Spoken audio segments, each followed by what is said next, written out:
All right, we're back again at Mexico City, and the first day of the second week competition is still underway. A nice special note we'd like to pass along to you with the basketball competition going into the semifinals tomorrow night. We're pleased to announce at 11:30 Eastern Time on the ABC television network, Jack Twyman and I will have the pleasure of enjoying the United States-Brazil semifinal basketball game live and in color from Mexico City. Now let's enjoy, for the gold medal, the 100-meter butterfly.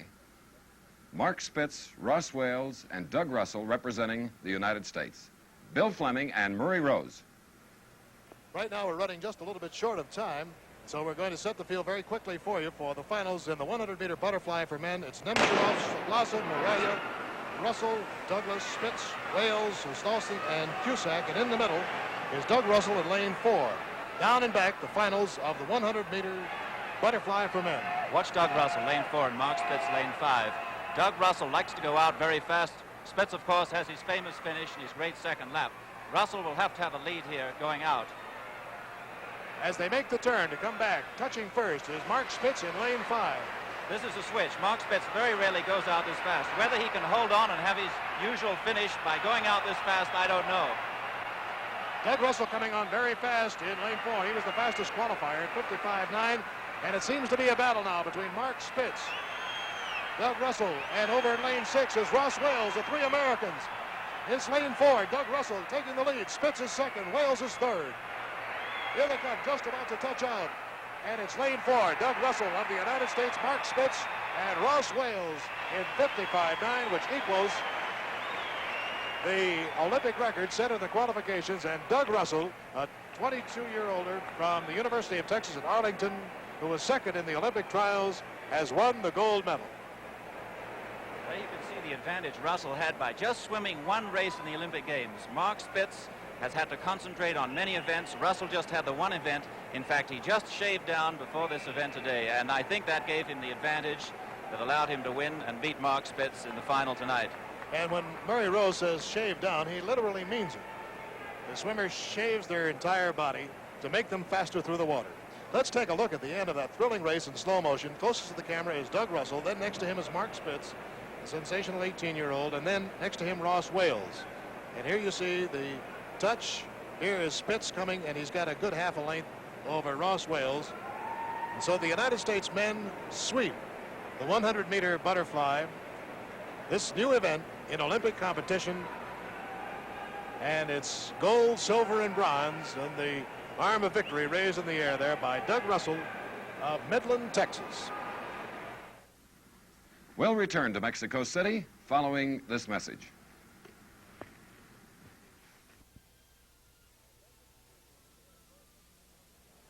Doug, this is Bill Fleming and Murray Rose up at the announce position, and we want to first of all congratulate you. A great victory. Thank you very much. After it was over, you got out of the pool and just put your head down there. Was that simply because you were so grateful or so tired? I just thank God I couldn't have done it by myself. Every stroke I took tonight I had to share with, I just can't tell you how many people. There's a lot of sacrifice and tears and a lot of miles and everything went in tonight, and I'm a happy man. Murray, do you have a question for Doug? It was a beautiful race, Doug. Congratulations. I know exactly how you feel. Thank you. I was wondering why you went out as fast as you did in the heats and the semis. Was that a psychological move, or were you just feeling good? Well, I felt good mostly, and I wanted to swim 2 honest races. I wanted to know how the altitude felt. I also wanted to put a little pressure on Mark. I wanted to show him that I could do it. And everything worked out just fine. Well, that you did. Congratulations to you, Doug. Thank you. I know you'll cherish the gold medal forever. Forever.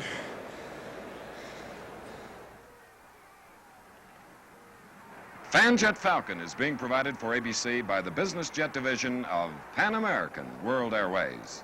Official timing provided by Omega Watches. Stay tuned now, ladies and gentlemen, because we'll be right back to bring you more live color coverage, exclusive coverage of the 19th Olympiad in Mexico City. You'll be seeing the women's 100-meter butterfly finals with Ellie Daniels and more of our live gymnastics coverage here at the Olympic Games.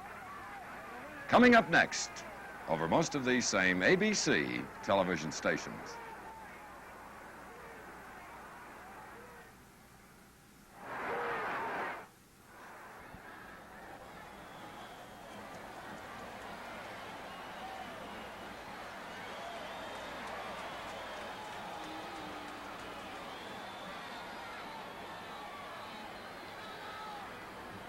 The American swimmers here in Mexico City did so well, and we'd like to show you the last swimming event of the 33 events on the calendar. The finals in the 400-meter medley relay, featuring 4 champions from the United States: Charlie Hickox, Don McKenzie, Doug Russell, and Ken Walsh. East Germany, the chief competition, Roland Mathis, the main. Bill Fleming and Murray Rose report. This is the final event in swimming and diving in the 1968 Summer Games from Mexico City. The men's 4x100 medley relay event. Each man swimming 100 meters of backstroke, breaststroke, butterfly, and freestyle. This is the lane assignments. Canada in 1, Australia, Japan, the United States will be in 4, East Germany, the biggest threat to the United States domination of this, in 5, West Germany in 6, Russia in 7, Spain is in lane 8. They start out with the backstroke, and 2 double gold medal winners are side by side. On the left is Charlie Hickox, who has won the gold in the 400 and 200 IM. Roland Mathis on the right has won the 100 and 200 meter backstroke. This should be something to watch. It really should be, Bill. Mathis and Hickox in another duel. Of course, they were 1-2 in the backstroke, and I know Hickox is out to do better this time. Last time he lost by 1.5 seconds. And Mathis takes it out very fast in lane 5 for the team from East Germany that holds the world's record. And this very same team set it. Mathis on the right, Hickox on the left. The team was Mathis, Henniger, Greger, and Vegan, and that's the way they'll be swimming tonight against Hickox, McKenzie, Russell, and Walsh. And it's on the left there. Now, as we look at it from a different angle, out in front is Roland Mathis, the greatest backstroker in the world, as he's proved in these Olympic Games. He is really out fast. The East Germans are very up for this race. They're out to upset the United States team, and they have a small chance. But they need a big lead here, and they're getting it from Roland Mathis. Swimming the second leg will be Egon Henniger, and for the United States, Don McKenzie, who was the gold medalist in the 100-meter breaststroke for the USA. Boy, that is some lead to overcome in this kind of competition. On the right is the team from East Germany. On the left, the team from the United States. McKenzie against Henniger. Mathis's time at the 100 was 58 seconds flat, which is well under the time he did for the 100. A very fast opening split. In third place right now, it's lane 2. That would be the Australian team. But right now, you're looking at this great breaststroker from East Germany, Egon Henniger, who has this much lead over the team from the United States. They're swimming side by side, as the United States team had the fastest qualifying time.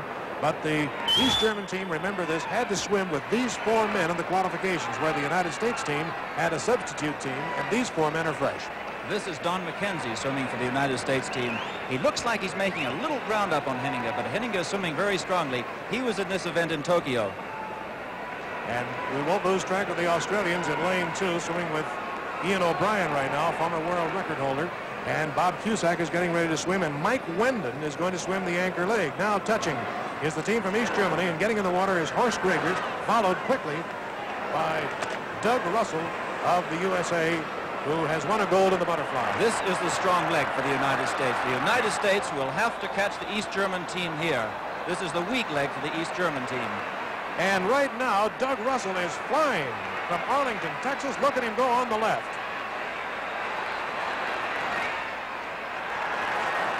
Doug Russell has just eaten up about 4 yards. And look at him come the back 50 meters. On the left, Russell may catch Greger right here. Listen to this crowd. A chance to really exercise their lungs in this final event of the Olympic Games, and Doug Russell is really moving. He won the 100 butterfly event, the gold medalist, and he's going to give the United States' Ken Walsh a good lead. And here goes Walsh. And the Germans get off to a late start with Mike Vegan in the water. The United States are really flying off their blocks on the starts. They haven't had to do this before in the relays, but they've got excellent takeoffs, and that's where they've been getting a lot of ground.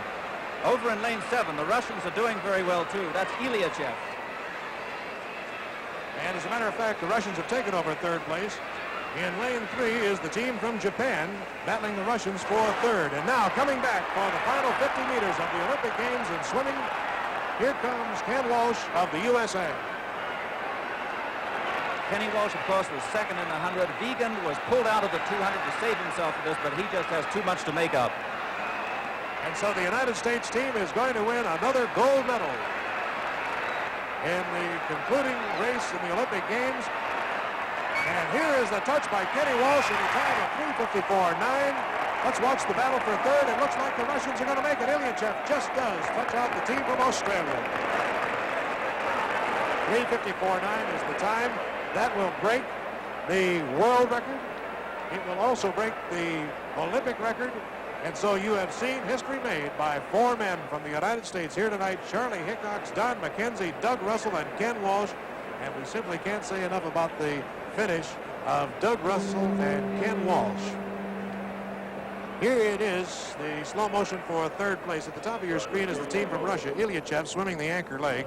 And at the bottom of your screen in lane 2 is the team from Australia, and I believe Ilyachev touched right there. I think so. That's Mike Wendon on the Australian team, and he really made up a lot of ground on Ilyachev, but I think Ilyachev just got the fingernail touch. So the victorious United States team, and before we leave here, we'd like to thank Dick Ebersol for all of the statistics and biographical material that he prepared, and also Alan Schoenfield of Swimming World for all of his help and cooperation during these Olympic Games. It's really been something, hasn't it, Barry? Oh, it's just great. So there it is. There's Ken Walsh in the water, really tired. In fact, all the fellows got in the water. You saw Mathis come over, the great German backstroker, come over and shake the hand of Walsh right there. And there's a look at the swimming medals and the diving medals, the final totals for these 1968 games. The United States winning 57 total medals out of a possible 90. I don't know what the percentage is, but I can tell you this: in the women, of the 14 swimming events, they won 11 gold. So it was a pretty good split, men and women, as they completely dominated the swimming here in the Summer Games from Mexico City. Bill Fleming, along with Mary Rose and Donna De Verona, saying so long for now from the Alberca Olympica in Mexico City. Thank you very much, Bill. Well, the United States was not as successful in all the events like volleyball.